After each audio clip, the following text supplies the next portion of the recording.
మార్పు కావాలని అది ఇందిరమ్మ రాజ్యంతోనే సాధ్యమని మనందరి కష్ట ఫలితంగా ఈనాడు మన ఇందిరమ్మ రాజ్యం ఈ రాష్ట్రంలో ఉంది.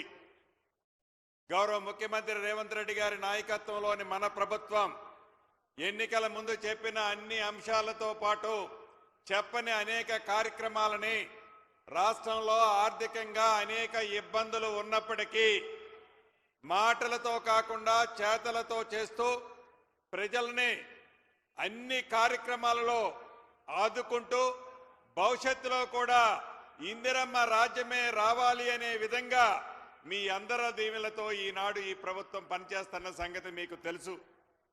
ఇందాకనే సీనన్న చెప్పినట్లు ఆనాటి ప్రభుత్వం గుడి దగ్గరకు పోయినా రిజర్వాయర్ దగ్గరకు పోయినా ఏ ఊరికి పోయినా నోటికి అద్దు ఆపు లేకుండా ఎన్ని వాగ్దానాలంటే అన్ని వాగ్దానాలు ఆనాటి ముఖ్యమంత్రి చేస్తుండేవాడు.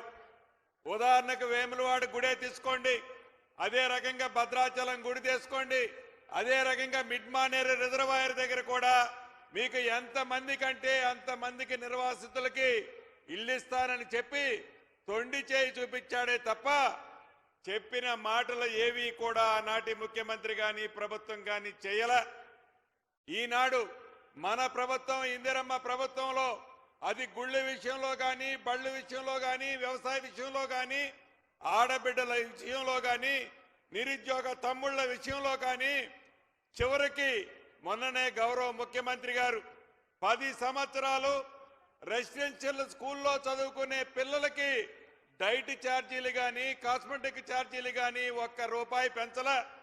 అది ఎన్నికల ముందు మనం చెప్పిన వాగ్దానం కాదు. ఎన్నికల్లో చెప్పకపోయినా పేదవాడి కష్టాలు తెలిసిన ఈ ప్రభుత్వం ఇందిరమ్మ రాజ్యంలో తప్పకుండా ఆడుకునే కార్యక్రమాన్ని చేపడుతుంది. ఈ ఇళ్ల విషయానికి వస్తే ఈ రాబోయే కొద్ది రోజుల్లో ప్రతి నియోజకవర్గానికి 3500 ఇళ్లు చొప్పున ఈ రాబోయే 4 సంవత్సరాలలో 20 లక్షల ఇళ్లు 20 లక్షల ఇళ్లు అంటే సుమారు ₹1,00,000 కోట్ల గౌరవ ముఖ్యమంత్రి రేవంత్ రెడ్డి గారి నాయకత్వంలో ప్రతి ఊళ్ళో ప్రతి పేదవాడికి నీది ఏ పార్టీ అని అడగం, నీది ఏ కులమని అడగం, నీవు ఎవరికి ఓటేస్తామని అనం. పేదవాడైతే చాలు ఇందిరమ్మ రాజ్యంలో ఇందిరమ్మ ఇల్లు ఈ రాబోయే 4 సంవత్సరాలలో 20 లక్షల ఇళ్లు కట్టించి చూపిస్తాం.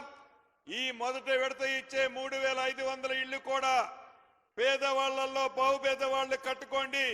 ఇది నిరంతరము జరిగే కార్యక్రమం. తప్పకుండా ఇందిరమ్మ రాజ్యం అంటేనే ఇందిరమ్మ ఇల్లు, ఇందిరమ్మ ఇల్లు అంటేనే ఇందిరమ్మ రాజ్యం. ఇందాక గత ప్రభుత్వం చేసిన వాగ్దానాలని ఏదైతే మిడ్ మానేరులో మునిగిపోయిన నిర్వాసితులకి సుమారు 4600 ఇళ్లు 4600 ఇళ్లు అంటే దాని విలువ 250 కోట్లు 250 కోట్లు అంటే భవిష్యత్తులో కూడా ఏదైతే ఆనాటి ఆ ప్రభుత్వం వాగ్దానాలు చేసి వదిలేసిపోతే ఈ ప్రభుత్వం బేసిజాలకు పోకుండా పేదవాడిని ఆదుకునే కార్యక్రమాన్ని చేయబోతుంది. ఇక రెవెన్యూ విషయానికి వస్తే ఏదైతే ధరణి కార్యక్రమం ద్వారా పేదవాడికి సంబంధించిన ఆస్తులు తెలంగాణ రాష్ట్రంలోని 2,59,00,000 ఎకరాలని ఆనాటి ప్రభుత్వం ధరణి పేరుతో విదేశ సంస్థకి తాకట్టు పెట్టింది. అటువంటి విదేశ సంస్థ నుంచి ఇందిరమ్మ రాజ్యంలో గౌరవ ముఖ్యమంత్రి రేవంత్ రెడ్డి గారి నాయకత్వంలో స్వదేశ సంస్థ అయిన కేంద్ర ప్రభుత్వ సంస్థ ఎన్ఐసికి మొన్ననే అప్పగించాం. 2020 చట్టం వారి స్వార్థం కోసం పేదోళ్ల భూములు దోసుకోవటం కోసం వాళ్ళు ఆస్తులు సంపాదించడం కోసం 2020 చట్టాన్ని తెచ్చారు. రాబోయే కొద్ది రోజుల్లో మీకందరికీ ఉపయోగపడే విధంగా దేశంలోనే రోల్ మోడల్ రెవెన్యూ చట్టం 2024 చట్టాన్ని మీ ఇందిరమ్మ రాజ్యంలో గౌరవ ముఖ్యమంత్రి రేవంత్ రెడ్డి గారి నాయకత్వంలో రాబోతుంది. భూములున్న ఆసాములందరూ ధైర్యంగా ఉండండి. మీ భూములు ఎక్కడికి పోవు. అదే రకంగా గత ప్రభుత్వంలో ధరణిని ఆనాటి చట్టాన్ని అడ్డం పెట్టుకొని వేలాది ఎకరాలు పింక్ కలర్ చొక్కాలున్న వాళ్ళకి ఇచ్చారు.